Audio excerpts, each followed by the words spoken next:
mother of life,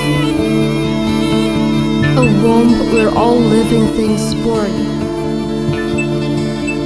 wide open blue oceans to green forests and rice fields under the blue sky.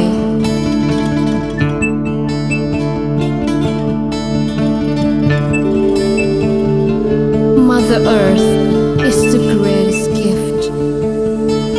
Should we be grateful for the blessed? Gain the treasure of nature, exploit all its content. But please, do not disrupt the balance of nature.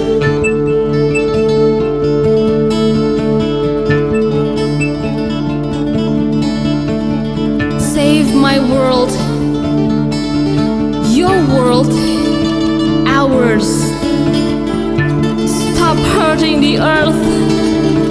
Toxic and hazardous chemicals are not belong to this piece of land. A land for our future generation.